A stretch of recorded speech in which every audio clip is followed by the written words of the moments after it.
Councillor Olson. Here. Councillor Bridge. Here. Councillor Bender. Here. Councillor Mertzik. Councillor McDonald. Councillor Hendry. Here.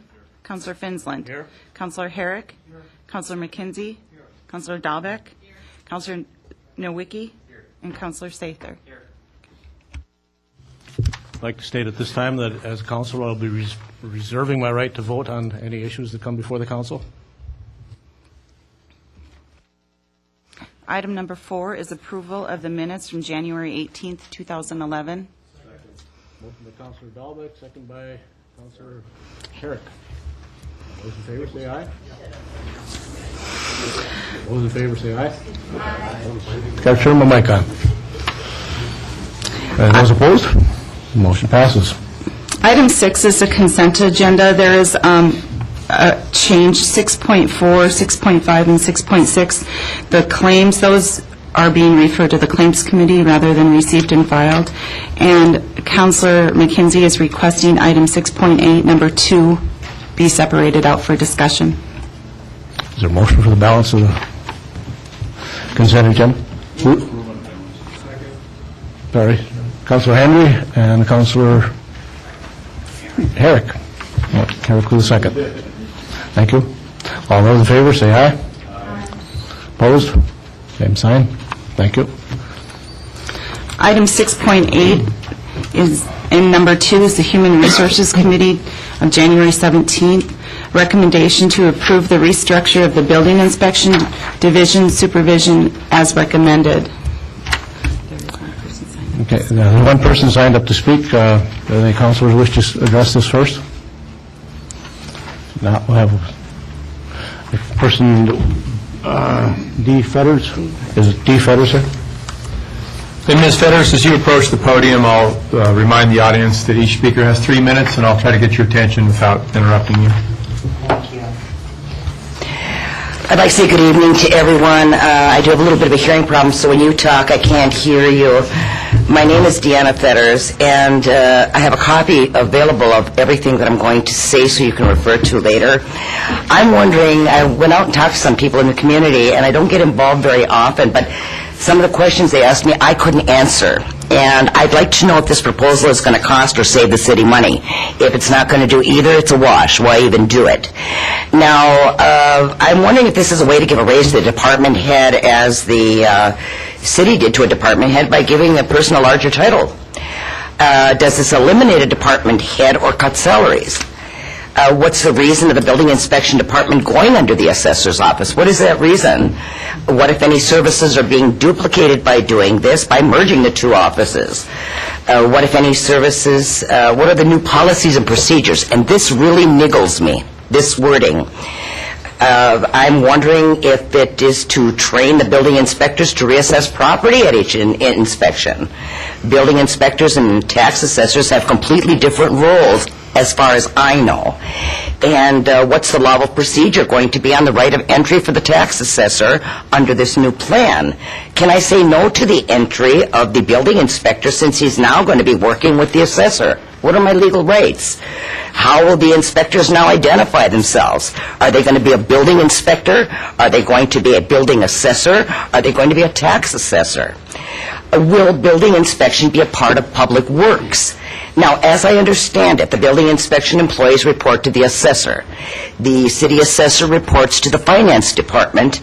Where does public works come in? I'm wondering why the pay transfer went from Dan Curran to Brad Thien and Fine. If I have your name wrong, I'm sorry. It seems that Dan's current description hasn't changed. He's still responsible for day-to-day activities, charge of staff. Why does he get less money? And the responsibility transfers from Public Works Director to the assessor. So why doesn't the pay scale go over there as well? I wonder why. Does anyone really know how the tasks are going to be defined from one position to the other? Now, I believe there was a review by the report committee submitted by Jeff Thompson. I think he was retained by the city management in October to review efficiency and structure of building inspection, and I think he worked with Dan Curran. Now, correct me if I'm wrong. Was he paid for this, and if so, was that money a waste? What were his findings? What were his recommendations? Is the city assessor going to head building inspection, and if so, is he knowledgeable enough for building codes and structural components to do this job with the expertise necessary? Now, as a layperson, it seemed Dan Kern going to do all the work, and he's getting a reduced rate. Now, I believe, as do many, it'd be a lot wiser. Ma'am, we're at 3 minutes, ma'am. I'm sorry. Well, I want to thank you for your time. You can refer to any of these questions on the sheet I provided you. Chairman Finson, McKenzie. I'd like to make a motion to suspend the rules so that she has more time to talk. I'll second that. Second by Councilor Mertzig. Should we have a vote on that? All those in favor? Opposed? Okay. You allowed to speak additionally? Thank you, and I'm usually a fast talker. Now, I think the job requirements don't even require a college degree or any type of management experience. Now, as I said, the job requirement only requires some knowledge of building inspection, department staff authority, and responsibility. How is the assessor establish, implement, and enforce building inspection division policy and procedures when he doesn't have any requirements of knowledge and training of building codes or code compliance? And how can you establish policies and procedures with no background? Now, I believe, as do a lot of people I talk to, it really would be wiser to consider asking for additional information before throwing the building inspection department to the wolves. And this sense of urgency to pass this thing, that really concerns me. You know, you do things in haste and you repent in leisure. I believe they're all viable concerns. I urge you all either to vote no or at least send it to a committee for some further and a more in-depth review. Again, I want to thank you for your consideration and your kind attention to my questions. I have a lot more, but I know, you're busy people and we've only got 3 minutes. But I think these are all things that I, as the layperson, don't know, and I would really like them explained. So thanks again. I've got some direct quotes that I put on the back of these pages I made available to you.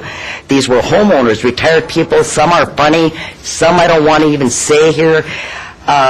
One of them is really pretty sad, and that doesn't say a lot for our city of Superior. It made me feel really bad to read the one from the retired people. Thanks again. Thank you, Ms. Fetters. Is there any comments from the council? Yes, Mr. McKenzie. I guess I'd like to have the department heads explain some of this to maybe comment to what Ms. Fetters had to say. I think we've got a situation here where no matter how we vote or how I vote, somebody's going to be mad at you. And guess what? I'm getting used to that. I think there's some legitimate concerns that she has. I think the concerns by the public, I think it could have a negative impact on them, this decision. I think there could be a negative impact on some of the city employees. I really felt that there should have been more discussion on this. I even thought that it should have been held in committee, but that didn't work. But I would like to have some people from the department's comment, please. Councilor Herrick. Yeah, I was just going to say, based on what I read as far as job description, that I do have questions on my own, and I think this person should go back to committee so I can have time to get those questions answered before even voting on this, because the job descriptions and so on and so forth, it just set off bells in my mind. So there's a lot of questions I need answered. So thank you. Any of our department heads care to make a comment?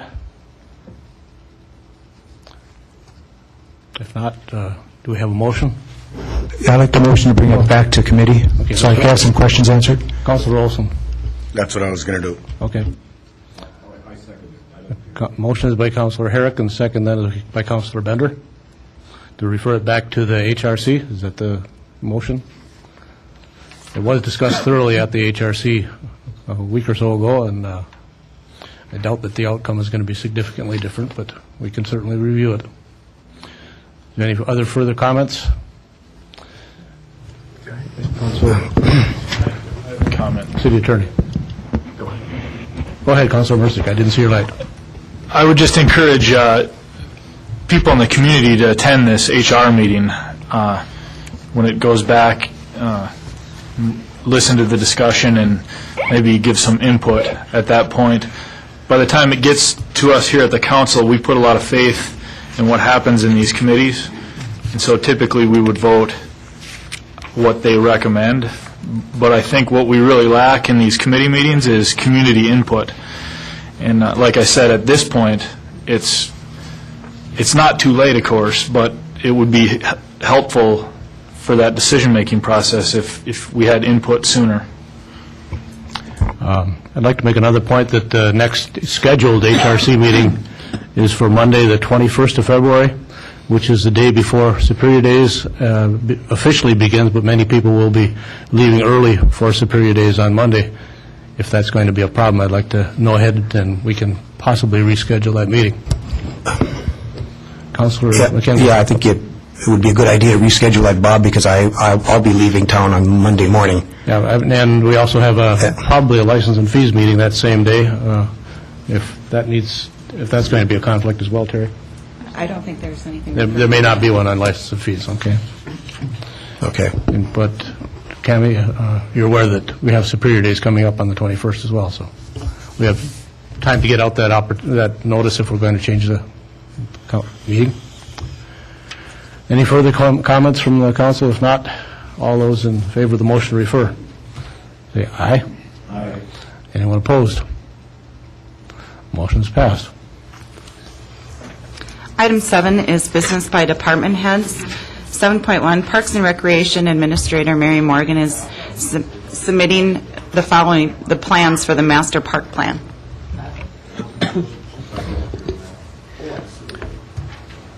Go ahead.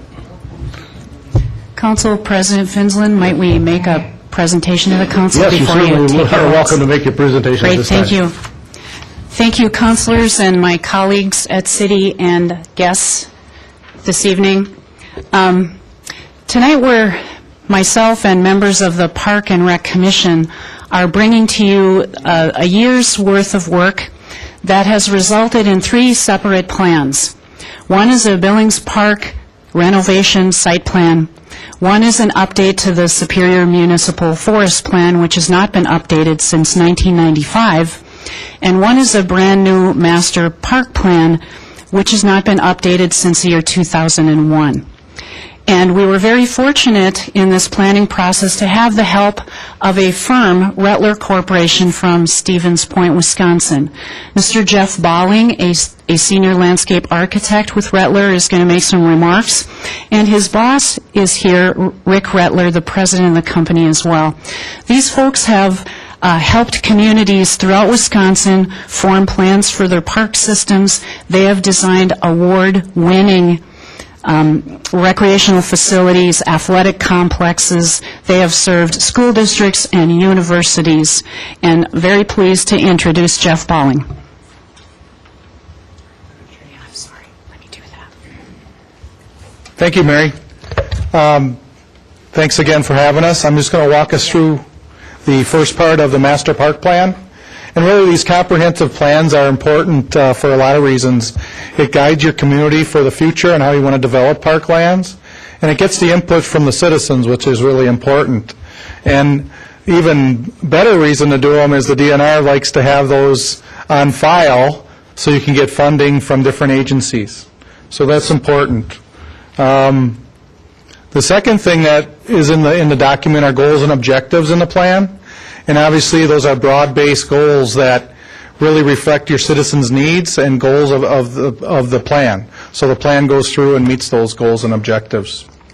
The community description, we worked a lot with the planning department to have similar documentation on the population and physical characteristics of the community. And then also we looked at each and every park very specifically as far as site analysis of each park site to identify what's in the existing park areas, what's overused, what needs some repair, what's been successful, to really get a good feel for each of those parks. Now also we identified the parks on a map of your community, and they're color-coded, you'll see that. And the reason that was done is through the planning process, we identify parks based on size and use. So There's smaller parks that might be mini parks that just reflect the users of a specific neighborhood. There are neighborhood parks that reflect bigger uses, community parks that everybody in the community use, and special use parks, waterfront parks, that sort of thing. So as you go through, there's several different park areas. Sorry, difficult to see, but it's a park matrix map, and then what that does, it identifies each park again and provides a list, and that's what's off to the right, of all the items that are in the park. And this is not only used for this planning tool, but the public can use it too. You move to the city or come for vacation, and you can say, okay, where are the basketball courts, where are the shelters, things like that in each park.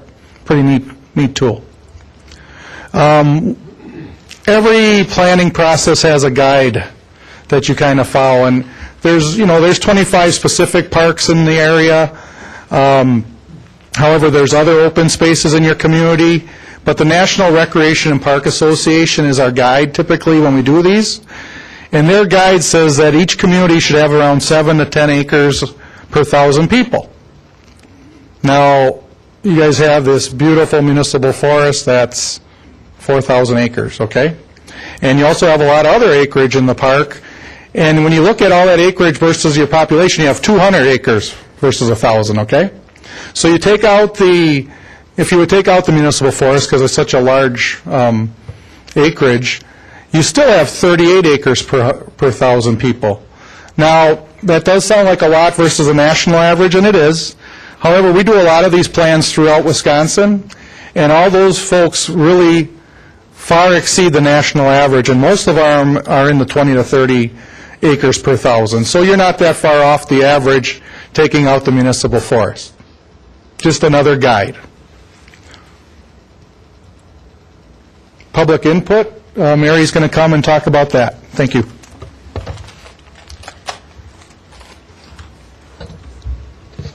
I was really pleased with the response of the citizens this last year in giving us their opinions, telling us their desires, and helping us put a set of recommendations together for your consideration. We had 66 people attend meetings, and we received 36 online surveys. We sent out a couple dozen paper surveys to organizations the city normally works with, and had only a handful of responses, and in turn then we met with a handful of organizations that represent athletics, Fish and Game League, Dragon Boat Festival organizers, and so on. In addition, we were very lucky to have in the fall of 2009 a survey that was conducted with the help of the Superior Telegram by a Superior Douglas County leadership group. And that survey focused on Wisconsin Point. And so we weighed the 55 respondents of that survey as well as other remarks about Wisconsin Point. In addition, UW Extension led a youth survey where they talked to middle school students and high school students and elementary students about what the importance of recreation and what they'd like to see in their community. So we considered that information as well. Mr. Balling and I met with the superintendent of parks and the park maintenance crew, and they had some very good ideas that are incorporated into the plan. And finally, I cannot give enough praise to the Superior Park and Rec Commission. 7 citizens, 2 of whom are counselors, Counselor Bridge and Counselor Hendry, who met with me month in and month out, and they combed over 21 pages of public input, and they reviewed numerous options for the park system. I just want to acknowledge them this evening. Betty Ranko is with us. She is a 20-year member of your Park and Recreation Commission. Jerry Olson will make a few remarks to you soon. Jean Rosberg is here, and Andrea Hammond and Tom Wondolkowski could not be with us tonight, but this group of people was very committed to this process and very invested, and we all owe them a debt of gratitude. With that, I'm going to have Jerry Olson sort of just move you through some of the high points of the plans. Please note that these plans are conceptual, and they represent an ideal. Meaning if money were no object and we could have everything we wanted, we would maybe have some of the things in these plans. So, with that. Again, I'm just going to kind of do some highlights here. It's been a year in the making, so this plan is a lot more in depth, but for time saving, I'm going to kind of skim over a lot of it.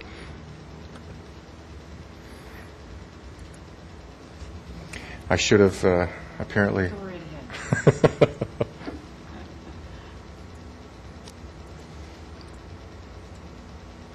Voila. We noticed some general themes in the response from the public. One of them was energy-efficient lighting on all the sites. Maintain the assets that we have. For example, the Asagi Trail, to rehabilitate that. That's becoming kind of rough. That was put in, it was, well, in different sections, different times, but it needs work, along with a lot of other things. The pathways, sidewalks, some of the sports courts, a lot of the hard surfaces need repair. This is in the municipal forest, extension of the Millennium Trail. You can't see it real well, but the dark blue line, the steady dark blue line there is the existing trail. When it turns to a dashed line, that's the extension of the Millennium Trail, and that would be a paved surface through the rest of the park out to Highway 105 along Billings Drive.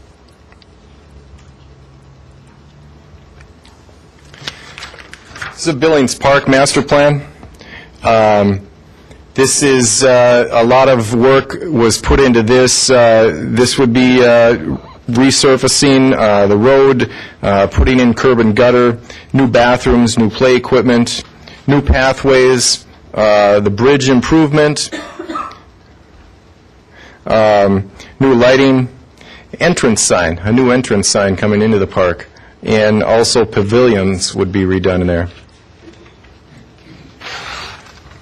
Wisconsin Point, some improvements that need to be done there. The road, for example, if you've been out there recently, it's in rough shape. Part of it's falling into the bay, in fact. There's a Moccasin Mike bypass trail to get the non-motorized traffic off from the Moccasin Mike Road.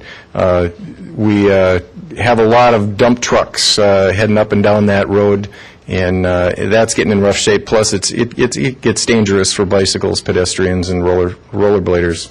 Another thing is consolidation of the parking. There's currently over 22 parking spots along the point there, and looking at consolidating them down to 4 points, and the shoreline restoration. This is one thing that has been brought to the Parks and Rec Commission quite a few different times. People want a dog park, and what we looked at is a couple of different places, but the existing site that we're looking where this is at the East End tennis courts there. That would be it looks like the easiest spot to put a dog park in. There would be a place, it would be fenced in, a place to bring your dog and let it go off leash. There's no place really in town that you can run your dog off leash, and that's what that would be used for. Red Barn improvements. This is one of the last skating rinks that are actually heated with wood. That would be redone, new park signage, the lighting, the relocating of the skating rinks.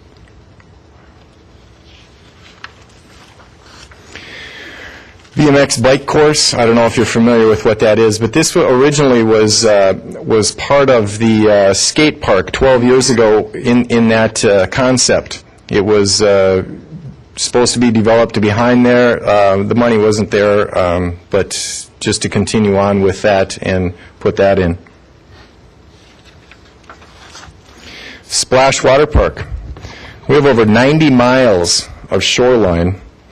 We have one beach and Barker's Island, and also there's many drownings that have occurred off of Barker's Island. What this would provide is basically a place for the kids to get wet, kids for them to cool down, and in Wade Bowl there's There's also water and sewer available there. It's pretty centrally located, easy spot for the kids to get to. Osage Trail improvements, we talked about that earlier. Some of the trail lighting would be updated and definitely needs to be repaved. There's a spot on the trail just by the Rotary Pavilion there by 18th Avenue East that is falling away and needs to be redone. There's also this, between Loonsfoot and Moccasin Mike Road, we're going to start facilitating discussions with the user groups that use that. If you're familiar with that, there's a lot of gravel that's always up onto the paved area, so it causes problems with bicyclers and bicyclists and rollerbladers and walkers even. Billings Park Civic Center. There's some improvements to Susan's Fields there that we'd like to see. Turf improvements, fencing, play equipment, lighting, and even bleachers. Hayes Court Complex, quite a few different upgrades there. It's a 5-field complex, and starting with a parking lot improvements, concession improvements, restrooms. There's a long list for that. With that, I'll turn it over to Mary.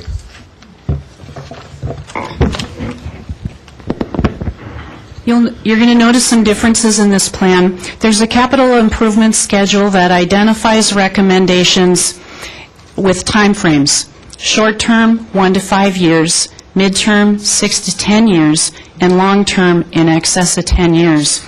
And we've had cost analyses in our former plans, but we've not had a schedule like this in the past. In addition, when you page through this plan, we've included an aerial photograph of nearly every site so that the reader can orient him or herself to where these parks are. So, Jerry touched on just a number of things, and there's this recommended schedule of improvements that, of course,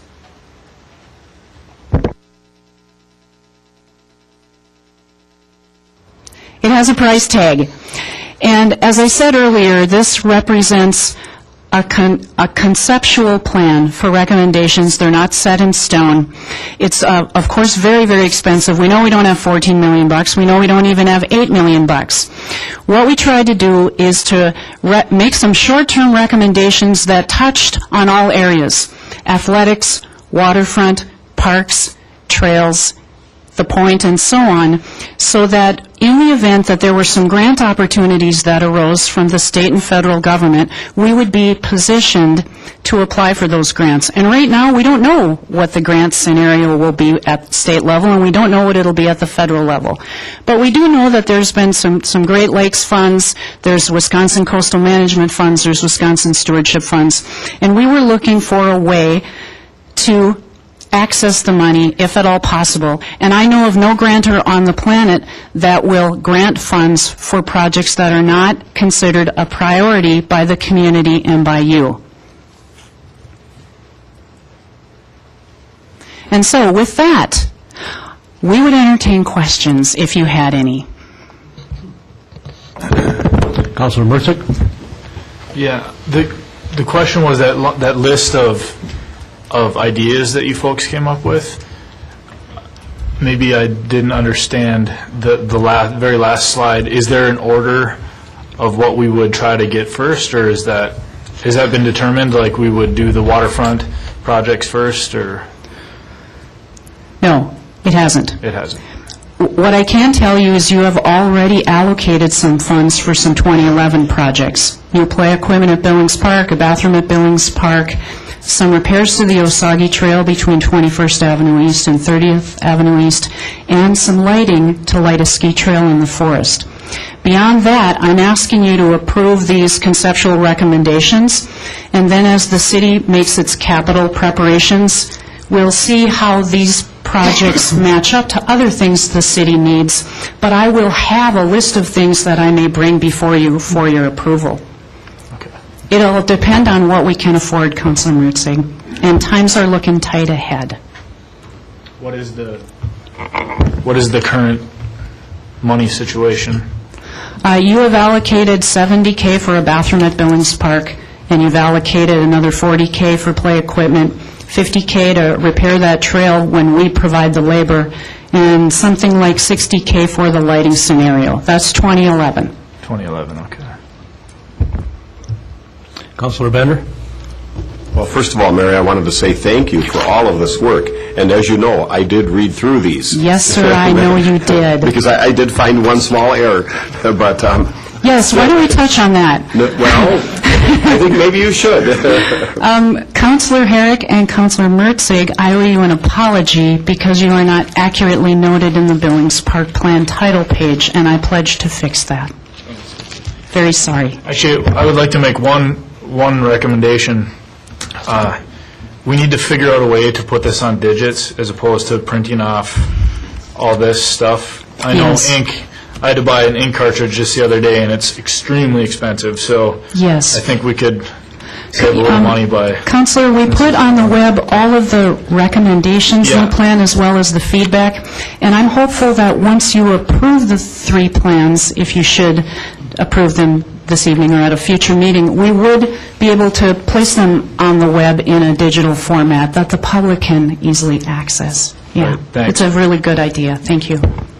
Well, Mary, and I want to say a couple other quick things. First of all, with the Billings Park site plan, there was a version 1 and version 2 of the way that the, what it would look like as far as driving in, I think.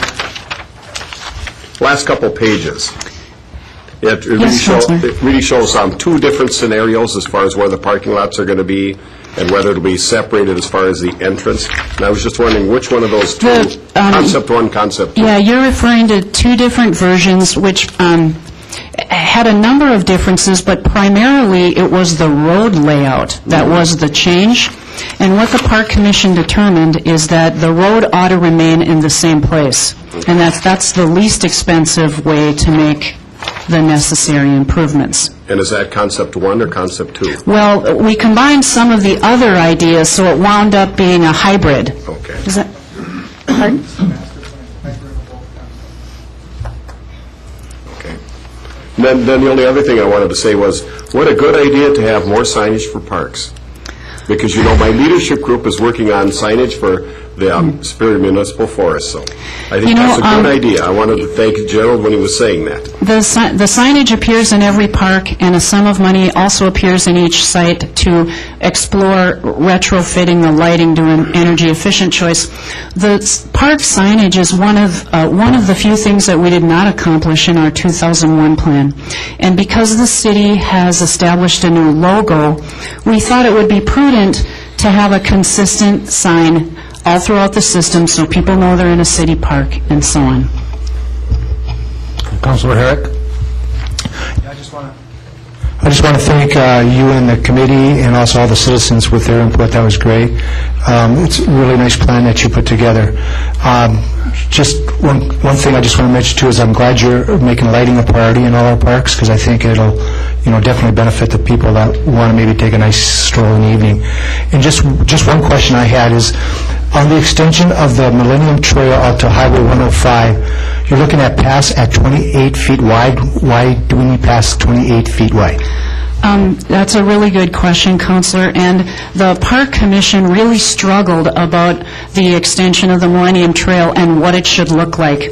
And Rutler Corporation came up with a 3 different scenarios, and we landed on the widest one because we think it serves the greatest number of users with some combination of vehicular and recreation traffic. But what the commissioners really thought in the end is that while they are recommending that to you, they recognize it needs to be further tested with the public. And if we were to narrow it, as one citizen suggested earlier today, it would obviously reduce the cost. So that needs more discussion, and your point is well taken. Okay, thank you. You're welcome. Councilor Olson?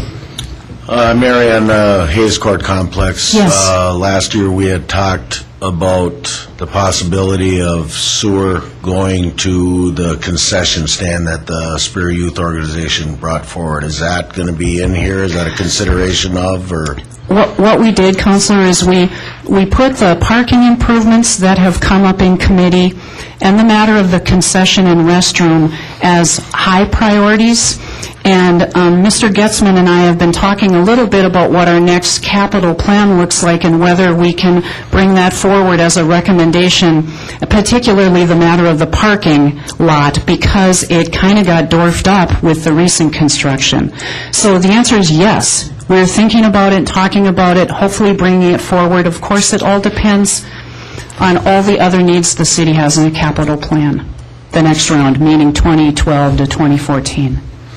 And if Superior Youth Organization could come up with the money, there was talk about lending money or financing? That would be a decision for the Finance Committee. Okay. And I think they did not yet take that up. And as you know, SYO has done a brilliant job of raising funds for that very site and really improving the city's asset. Yeah, because part of that would be to able to draw tournaments, more tournaments that we can't have now because of the public health Those reasons. discussions happened to unfold just as we were making this plan, so we made a couple of things of a short-term priority on their wish list. Good. Thank Yep. you. You're welcome. Councilor McKenzie? Yeah, Mary, I didn't get a chance to go to as many of these meetings as I'd like to have, but I think everybody did a really good job. The one meeting that I went to, I was very impressed with how everything worked out, played out, the discussion. Everybody talked about, what was going to work well. I think the way that the road is going to be left alone is going to work really, really well with the new 21st Street project. And I think it's also going to work well, I think because of, I think there was a discussion about curb and gutter that will go towards the Friendship Garden. Yeah, there is curb and gutter recommended throughout the road on Billings Park. Yeah, Yes. and so that's going to really, really work well. So Yes. I think everybody put a lot of thought into this, and like you said, there was a lot of input, and again, I was impressed with the process, and so I think it's a great thing. Thank you, Counselor. Councilor Bridge? I just want to point out that, this really is a classic example of something that is, it's a result of citizen input. The Park and Rec Commission is really a citizen-driven commission. They are more in control of what goes on than any other branch of our government, and it's a group of incredibly dedicated people, all of which have been members of the Park and Rec Commission for I think with the exception of one longer than me, and I've been on the Park and Rec Commission for as long as I've been a city councilor, and so they deserve a great deal of credit for what's gone into this. And I'd also like to thank Jeff Balling of Rattler Corporation for his help on this. It's been, it's really been a fun process to be a part of, too. I'd like to make the comment that I may get some disagreement with our assessor, but I think it speaks well of any community that they set aside some of their most valuable real estate for general public usage, significant portions, just because not everyone can afford their own recreational property, and when the most valuable parts of major cities throughout the country or throughout the world do the same thing, I think it speaks well for our small community that we have some of our prime real estate set aside for everyone's use as well. And I thank you very much, Mary. No, Bob? Chuck? But I throw my 2 cents worth into Councilor, it. yes. I also would like to thank everyone involved in the project that produced the plan, and I'd like to thank Mary for her work, and I'm very thankful of all the citizen input and the work that was done to encourage that. And I'm very appreciative of the good job that Rattler's done. And I was involved in the selection process where we selected Rattler, and I'm very happy with what they've done. And they very much deserve the recommendations that they had when they presented themselves to us as possibility for doing the job. Thank you. I left out the nice job, Mary part, too. If there are no further questions or comments, we could go ahead and begin with a motion on each individual item, one by one. 7.1 is the master park plan. I'd like to, motion by Councilor Greg. Mertzig. Oh, thank you. And the second was by Councilor Bender. Thank you. Any other discussion? If not, all in favor, say aye. Aye. 7.2 is the municipal forest plan. Motion by Councilor Henry and second by Councilor Herrick. Okay. Any further discussion on this item? If not, all in favor, say aye. Any opposed? Motion passes.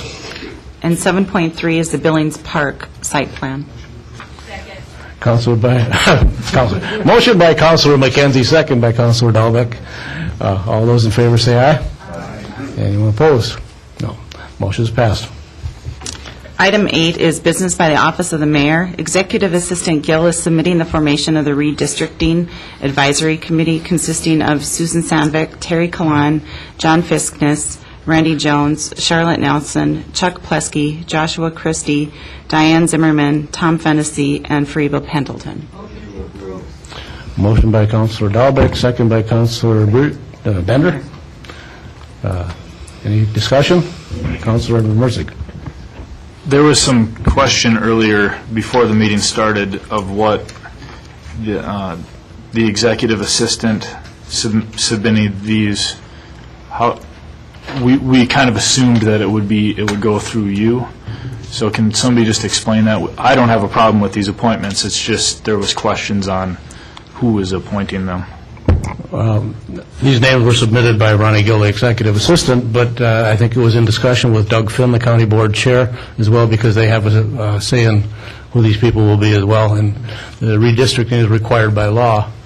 Our city attorney may have comments. Well, I think it's a good point. It is a little awkward to have staff being named as the figure doing the appointing.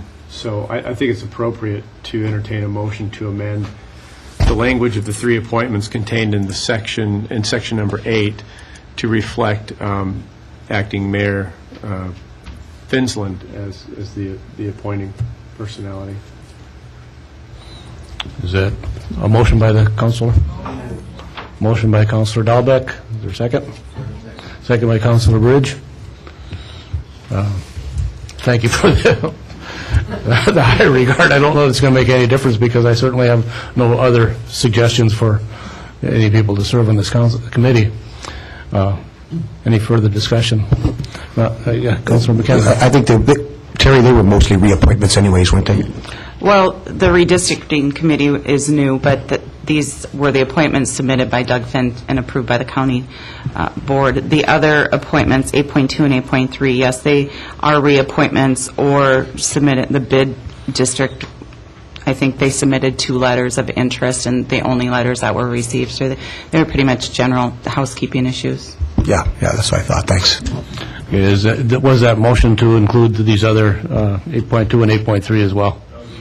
Yeah, okay. Thank you, just for clarification. Anything further? If not, all in favor say aye. Anyone opposed? Motion is passed. 8.2 is from President Acting Mayor Finsland appointing Barb Edberg and Chris Carey to the Business Improvement District Board of Directors for 3-year terms.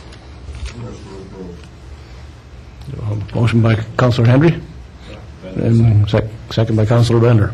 All those in favor say aye. Opposed? Motion is passed. 8.3 is reappointing Bill Gallick to the Mayor's Commission on Disabilities for a 3-year term. Motion by Councilor McKenzie, second by Councilor Dahlbeck. Any further discussion? If not, all in favor say aye. Aye. Opposed? Motion is passed. Item 10.1 is the resolution introduced by the Department of Parks and Recreation of the City of Superior adopting the 2010 Comprehensive Outdoor Recreation Plan. The motion was by Councilor Henry, I believe, and second by Councilor Bridge. Any discussion? If not, all in favor say aye. Aye. Opposed? Thank you. Motion's passed. Item 12 is business by public. We do have one person signed up. And we have David Franks. Would you care to come and address the council? And Mr. Franks, as you approach the podium, I will give you a signal at the 3-minute mark. Obviously, the council can suspend the rules, but 3 minutes will be your start point.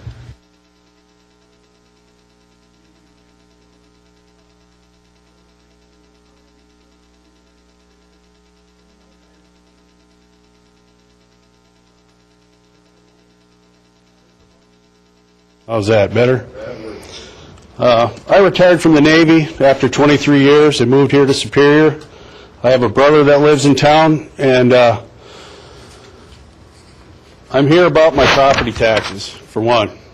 $3,500 a year. That's a lot of money. My military pension is frozen, okay? Today, I was heading to the store, and a city employee in a city vehicle pulled into the YMCA at 9:50 this morning and went to the gym. That's a lot of my hard-earned money going to pay taxes here in the city of Superior, and an employee has enough time during their workday to go over to the YMCA and work out for a half hour? I don't think so. We're here to do a job, a job. That's to work for the citizens of Superior. I see proposals for parks and all this stuff. I have a kid in high school. He's a senior in high school. I got a daughter going to college here. What is the city of Superior going to do for the future of my children and provide them with a job?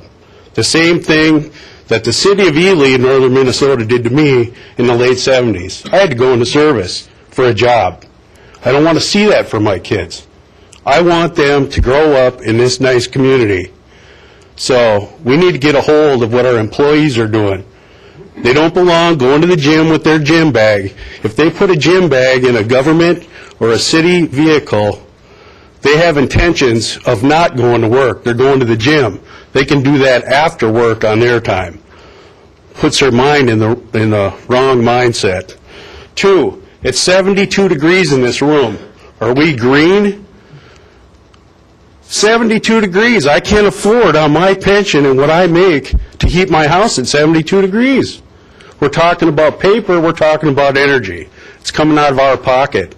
So I propose any government building in the city of Superior should not have their thermostat set any higher than 68, and no portable heaters either under their chairs. You know, it causes fire and all that kind of stuff. And pretty much that's about all I got.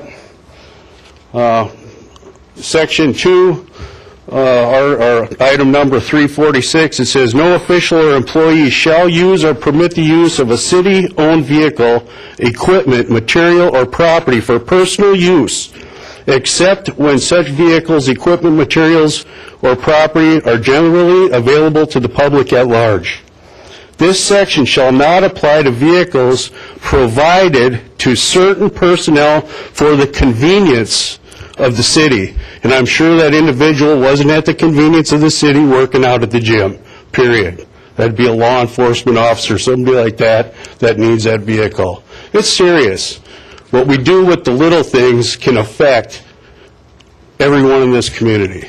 Sorry. Thank you. Thank you for your comments. Hey, Bob? Councilor Bridge. A couple things. It's a little disturbing about the city truck being at the Y for a workout. The county has, I believe, eliminated the use of all portable heaters in offices, and we're kind of under the control of the county for the heating here, although they have offered low wattage infrared heaters at a cost for people to use. But I wouldn't have known it was 72 degrees in here. I don't keep my house anywhere near that, but just FYI, it is, we don't have any control over what the thermometers are set at in here. Does anyone else have any further comment or question? Okay. Cammie, would you care to speak to this? Yeah, just to speak to the vehicle use, from what I understand, that was looked into today, the specific incident, as it was brought to our attention. Employees, city employees are allowed incidental use of the city vehicles during their workday, for example. They are allowed to take them home for their lunch hour. In this particular example, or this incident, that employee was on his lunch hour. He was on his way back from an appointment in the east end of Superior, back to the government center. Took his lunch early in the day because he had an appointment, city-related appointment, during his lunch hour to accommodate a public person who was on their lunch hour. I guess just wanted to clarify that so it doesn't sound, it's not as bad as it sounds. Councilman Mertzig. I agree. If it was on the, if he was on the payroll, on the clock, you shouldn't be doing recreational type activities on the clock. Although if it wasn't factoring his lunch break, which I believe it was, I think we should encourage that sort of thing. Going to the gym and working out, as we know, being overweight and unfit is a huge thing that plagues our community. So I think if we can lead by example and use our off time to go to the gym and work out, that's a good thing. And then I'm going to do an Ed Anderson here.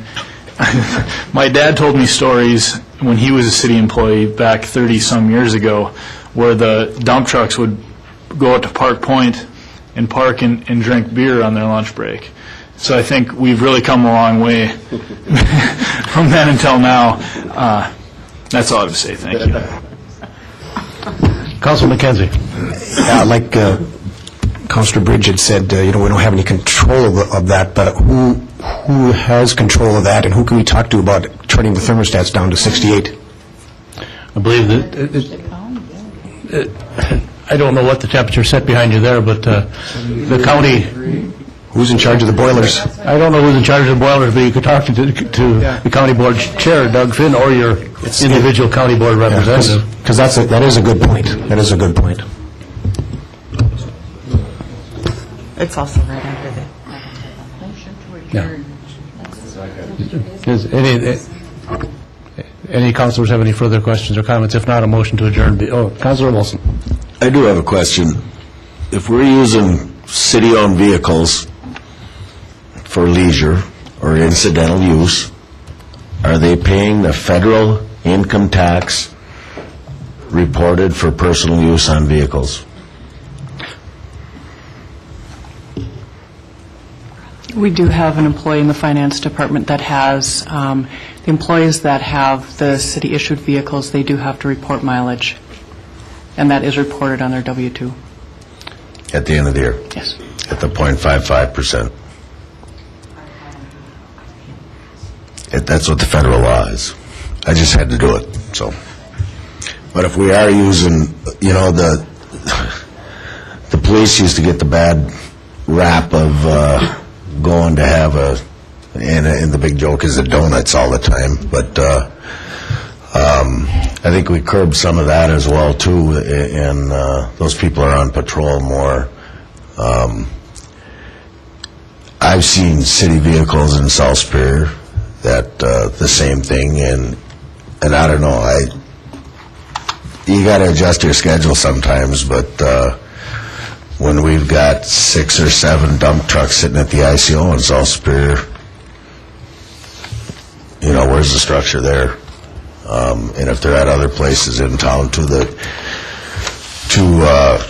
just to answer to Mr. Frank's concerns, the people do see that no matter where they are, and the first thing you can do is get criticized for it. So I guess if we've got policies that are incidental use, they should be, watched a little bit more closely or whatever.